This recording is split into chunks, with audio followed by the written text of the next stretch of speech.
और सबसे बड़ी जो मैंने आपको बात कही थी, इस वक्त आपका IMF is under Indian influence, is a baby child for them, for Bharat. अहम खबर शेयर करेंगे आपके साथ। हुकूमत ने एक और पेट्रोल बॉम्ब गिरा दिया। पेट्रोल 22 रुपए से जायद महंगा हो गया है।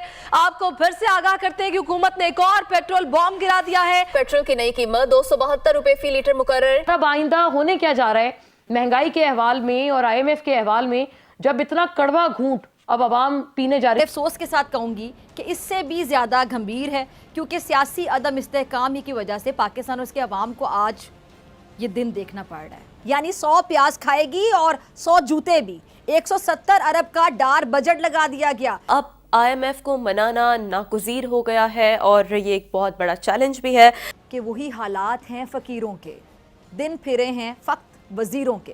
टिम हॉर्टन पे चले गए हो और सिंध के अंदरूने सिंध पे जो बैठे हैं सैलाब वाले, उनके खेमे जो बाहर से लोगों ने दिए थे, 1 लाख खेमा उठाकर तुर्की में भेज दिया तुमने। $100 बिलियन की वो से प्लस की सुनने में आ रहा है डील करने जा रहे हैं। क्या वजह है? वो दिन ब दिन अपने अदारों को मजबूत करते जा रहे हैं और हमारा कोई अदारा नहीं चल पा रहा। जिन मुमालिक को जिहाद में जाना होता है वो आईएमएफ से पैकेज की उनको क्या जरूरत है? India sensibly thought about its own people. और मोदी साहब ने कल एक स्टेटमेंट में कहा है कि we are getting into the race of selling armaments to the world, $5 billion a year। जय हिंद दोस्तों, very warm welcome to Hindustan special channel.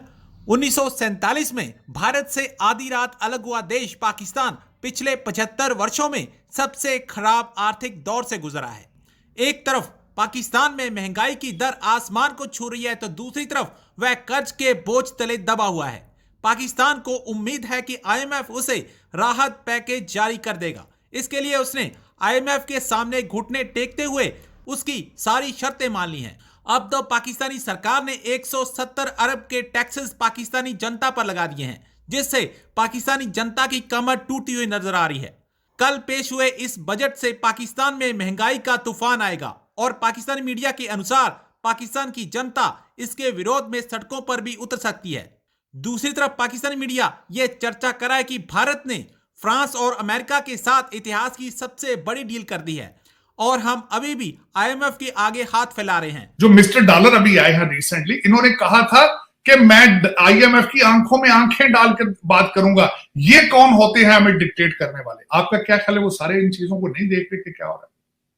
और सबसे बड़ी जो मैंने आपको बात कही थी, इस वक्त आपका IMF is under Indian influence, is a baby child for them.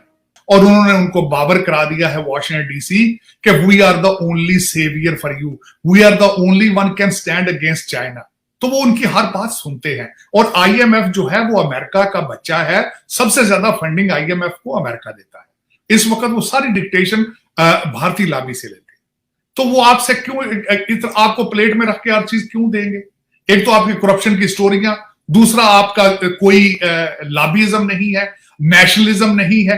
Mister dollar ने बयान दिया, कहते जी सऊदी अरेबिया भी कलमे की बेस पे नहीं बना था, ये कलमे की बेस पे बना। और कितने मुखलस हो यार ये कलमे वालों?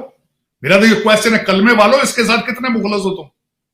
टिम हॉर्टन पे चले गए हो और सिंध के अंदरूने सिंध पे जो बैठे हैं सैलाब वाले, उनके खेमे जो बाहर से लोगों ने दिए थे, 1 लाख खेमा उठाकर तुर्की में भेज दिया तुमने।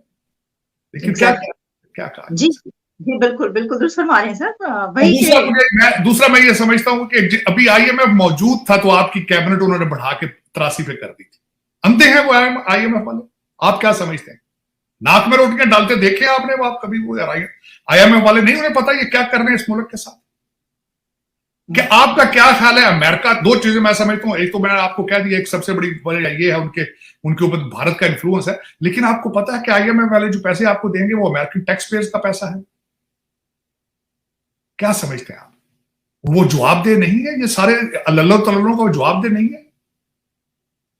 और आप जिसको हक समझते हैं अपना आईएमएफ से पैसा लेके दुबई और लंदन लेके जाना, क्योंकि आपके पास एटॉमिक वाला एक पटाखा रखा हुआ है आपने, और आप, मेरा मकसद अब लूट रहे हैं 76 साल से दूसरे मुल्कों को, पहले दिन से 1947 से लूट रहे हैं आप बहाना बना रहे हैं। मैं किसी दिन आपके साथ शेयर करूंगा लियाकत अली खान साहब के ट्रिप के अंदर आपने यहाँ पे अमेरिका से क्या क्या मांगा था। यहाँ से आपने उस दिन भी आके यहां बेचा था कि हमें पैसा दिया जाए सोशलिज्म को रोकने के लिए, क्योंकि socialism is not aligned with Islam during the Liaquat Ali trip. आपने उस दिन इस्लाम बेचा 1952 में, मेरा ख्याल 51-52 में आए थे यहां से, और 2.5 महीने का ट्रिप लगा कर गए थे, अमेरिका का और स्विट्जरलैंड का और यूरोप का।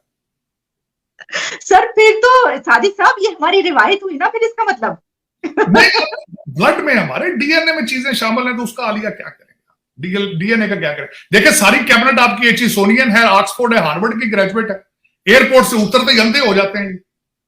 क्या ख्याल है जो बच्चा ऑक्सफोर्ड में पढ़े, हार्वर्ड में, उससे उसको पता नहीं है कि मुल्क तरक्की किस तरह करते हैं।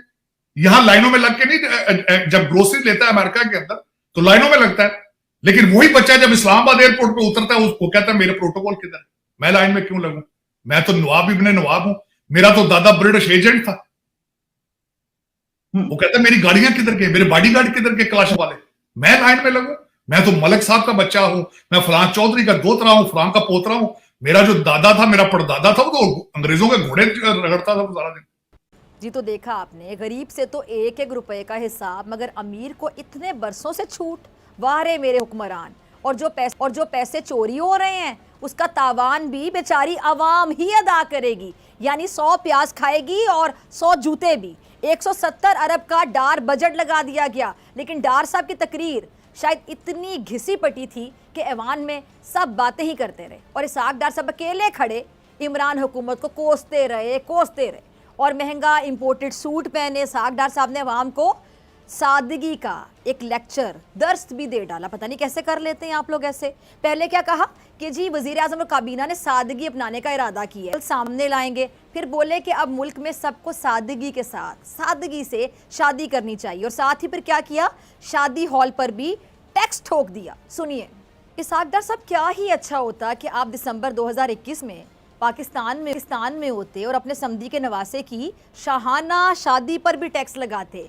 मरीम नवाज साहिबा के बरखुरदार जुनेद सफदर अपनी शादी में जो उन्होंने शॉल पहनी हुई थी ना, सिर्फ उसकी मालियत 30 लाख रुपए थी, सिर्फ 30 लाख रुपए। बाकी जो शादी के खराजात थे उसका अंदाज़ा इसहाक डार साहब बेहतर जानते हैं, आखिर को ख़ानदानी अकाउंटेंट हैं। लेकिन ये सब देखकर आज हबीब जाले बहुत याद आए, जो कहते थे कि वही हालात हैं फ़कीरों के, दिन फिरे हैं फ़क्त वज़ीरों के, अपना हल्का जंजीर और हल्के हैं सब अमीरों के।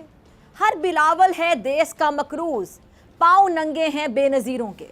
प्रोग्राम में मुझे ज्वाइन किया है हमारे इक्तिसादियात, किसी तारुफ के मोहताज नहीं, डॉक्टर अशफाक हसन खान साहब। बहुत शुक्रिया डॉक्टर साहब वक्त देने के लिए, ज्वाइन करने के लिए। डॉक्टर साहब, IMF को आंखें दिखाने वाले इसहाक डार साहब किस तरह से अब उनके लिए आंखें बिछा रहे हैं, गैस, बिजली, पेट्रोल हर चीज़ महंगी करते जा रहे हैं, तो इनकी कारकर्दगी जो परफॉर्मेंस है वो तो काफ़ी मुतासिर कुन है। नहीं, ये तो सही कहा है आपने अपने इंट्रोडक्शन में भी। डार साहब ने भी आंखें दिखाने से लेकर और नाक रगड़ने तक का सफ़र बहुत खुश असलूबी से तय किया।